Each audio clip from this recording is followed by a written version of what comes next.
Welcome to Catholic Foglight, clearing confusion and lighting the path of truth. In a world clouded by noise, confusion, and spiritual doubt, we are here to shine the timeless light of the Catholic faith.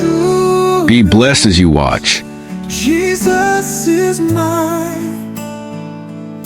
Oh, what a foretaste of glory divine. Heir of salvation,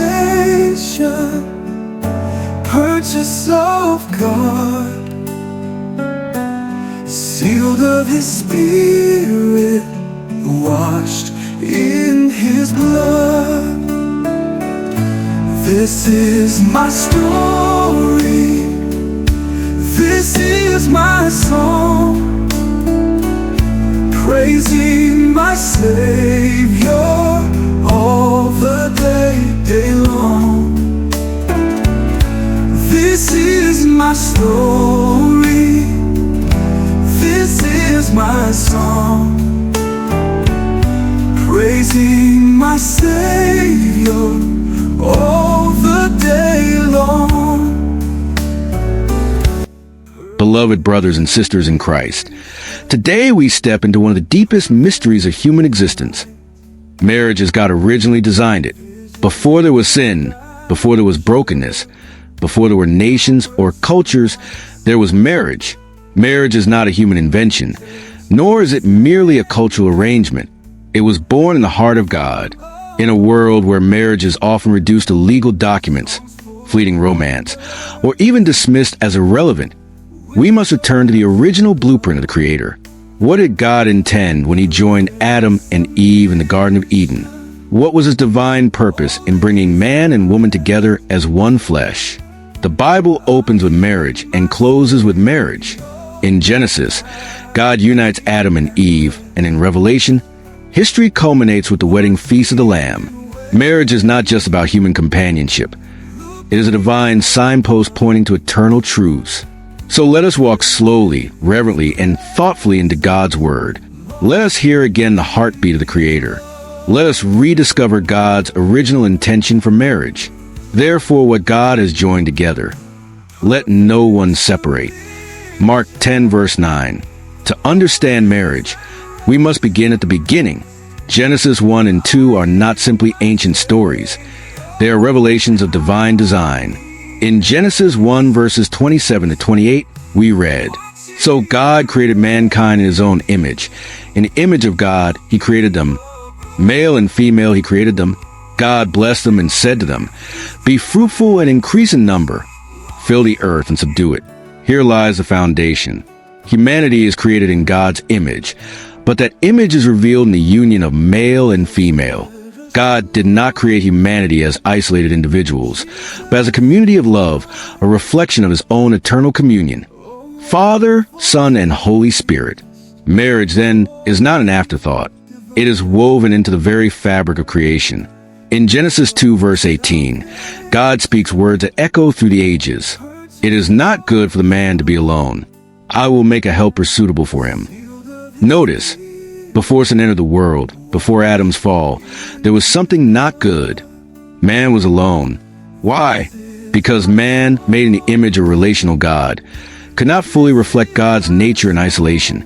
God then formed Eve from Adam's side, not from his head to rule over him, nor from his feet to be trampled, but from his rib, close to his heart, equal in dignity, and designed for union. When Adam beheld Eve, he exclaimed, "This is now bone of my bones and flesh of my flesh. She shall be called woman, for she was taken out of man." Genesis 2 verse 23. And then Scripture declares the eternal principle of marriage. That is why a man leaves his father and mother and is united to his wife, and they become one flesh. Genesis 2 verse 24. This verse, repeated by Jesus in the Gospels and by Paul in the Epistles, is a cornerstone of biblical marriage. It reveals three truths. 1.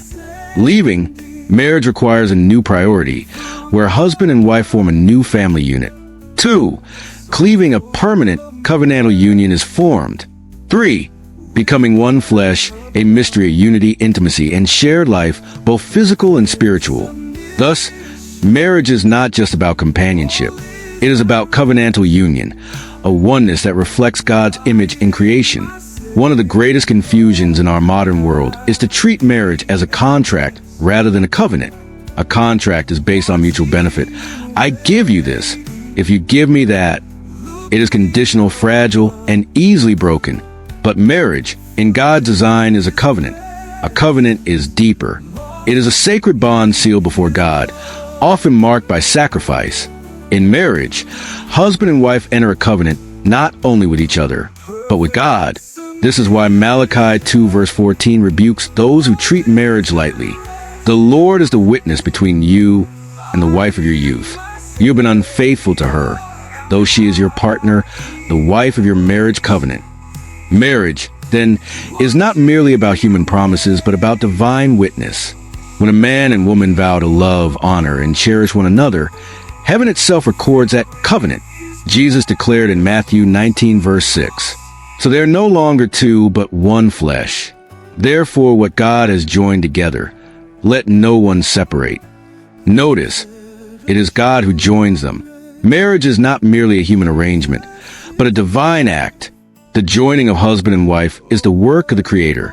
Humanity is created in male and female distinctiveness, both carrying equal dignity and value before God. Genesis 1 verse 27 states, "So God created mankind in his own image. In the image of God, he created them. Male and female, he created them." Both male and female are equally bearers of God's image. Eve was created as a complement, not a duplicate or subordinate. The Hebrew phrase Ezer Kenegdo portrays Eve as a helper comparable in strength, just as God is a helper of his people. Together, male and female reveal the mystery of complementarity. Where one lacks, the other supplies. Where one is strong, the other balances. Marriage, like a symphony, produces harmony when lived according to God's design. Nevertheless, in the Lord, woman is not independent of man, nor is man independent of woman. For as woman came from man, so also man is born of woman. But everything comes from God.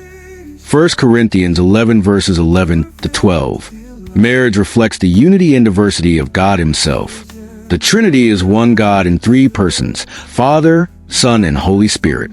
Male and female, distinct yet united, mirror this divine reality. Ephesians 5 verses 31 to 32 explains, "For this reason a man will leave his father and mother and be united to his wife, and the two will become one flesh." This is a profound mystery, but I am talking about Christ and the church. Husbands and wives, when they love faithfully, enact a living icon of Christ's love for the church. Marriage is a covenantal reflection of divine grace. Genesis 2 verse 24 states, "That is why a man leaves his father and mother and is united to his wife, and they become one flesh." This oneness is holistic, emotional, spiritual, relational, and physical. The Hebrew word daba conveys permanence and unity. Jesus reaffirms this in Matthew 19 verses 5 to 6. "So they are no longer two, but one flesh. Therefore what God has joined together, let no one separate." Marriage calls for radical commitment and mutual self-giving. The wife does not have authority over her own body, but yields it to her husband. In the same way, the husband does not have authority over his own body, but yields it to his wife. 1 Corinthians 7 verse 4. Malachi 2 verses 14 to 15 highlights covenantal responsibility.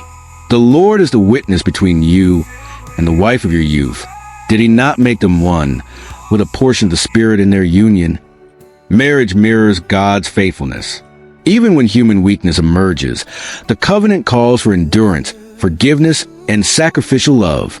Ephesians 5 verses 22 to 33 presents a mystery.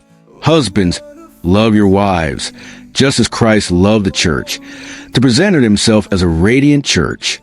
Mutual submission and sacrificial love in marriage reflect Christ's covenant with his church. A thriving marriage becomes a visible sermon of God's love. Sealed of his Spirit, washed in his blood. This is my story. This is my song, praising my Savior all the day long. This is my story, this is my song, praising my Savior all the day long. Genesis 3 reveals that sin distorted the original design. Your desire will be for your husband, and he will rule over you. Through painful toil you will eat food from it all the days of your life. Genesis 3 verses 16 to 17. Conflict, misunderstanding, and relational pain entered marriage, yet God's covenant remains intact. Christ redeems marriage through grace. Ephesians 5 verses 25 to 27 reminds us, husbands, love your wives, just as Christ loved the church and gave himself up for her to make her holy. Practical steps include prayer together, forgiveness, scripture meditation, and acts of service. Colossians 3 verses 12 to 14 reinforces love, patience, and unity. James 5 verse 16 reminds us, therefore confess your sins to each other and pray for each other so that you may be healed. Matthew 5 verse 16, let your light shine before others, that they may see your good deeds and glorify your Father in heaven. A faithful marriage testifies to God's glory, teaching children, neighbors, and society the reality of covenantal love. Romans 8 verse 28, and we know that in all things God works for the good of those who love him. Married, recommit to covenant love. Singles, honor God's design and prepare your heart. Broken, trust God's restoring power and seek grace. Revelation 19 verses 7 to 9. Let us rejoice and be glad and give him glory, for the wedding of the Lamb has come. Marriage on earth reflects the eternal union of Christ and his church. Hebrews 13 verse 4 reminds us to honor it and keep it pure. As we come to the close of this reflection, let us pause and remember, marriage is sacred, covenantal, and eternal. It was God's idea from the very beginning, created to mirror his love, his faithfulness, and his glory. From Eden to the eternal wedding feast of the Lamb, marriage carries profound spiritual meaning. Even in the brokenness of the world, God's blueprint remains unchanged. Sin may have distorted our relationships, but Christ's redeeming power can restore every heart and every union. Through prayer, forgiveness, selfless love, and unwavering commitment, marriages can become living testimonies of God's grace. Whether you are married, single, or walking through a season of brokenness, God's calling is the same: to honor his design, to live sacrificially in love, to reflect the eternal covenant between Christ and his church. Let your marriage, or the way you prepare for it, be more than just a relationship. Let it be a spiritual laboratory of grace, a sanctuary of love, and a witness to the world of God's faithfulness. Let us rejoice and be glad and give him glory. For the wedding of the Lamb has come, Revelation 19 verse 7. Let me pray with you.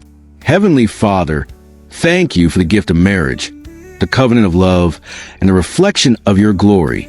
Restore broken marriages, strengthen faithful ones, and prepare hearts for those awaiting covenant love. May our unions reflect Christ's love, honor your design, and shine as testimonies of your grace. Amen. Beloved, embrace God's original intention. Walk in covenant love. Serve each other sacrificially. Forgive as Christ forgives. And let your home, your heart, and your life reflect the eternal glory of God. Remember, marriage is not just for this life. It is a foretaste of eternity, a reflection of divine love, and a calling to live out God's covenant in every word, thought, and action. Go forth today with courage, faith, and hope. Let your marriage, or your preparation for one, be holy, joyful, and Christ-centered. And let every heart, every home, and every family testify to the love of God that never fails. If this message has touched your heart, don't forget to like this video and share it with someone who needs encouragement today. Subscribe to stay inspired with more reflections on God's Word, and leave a comment sharing how you plan to honor God's design for marriage in your life. Let's walk together in faith, love, and covenantal joy. Of glory divine, heir of salvation, purchase of God, of His Spirit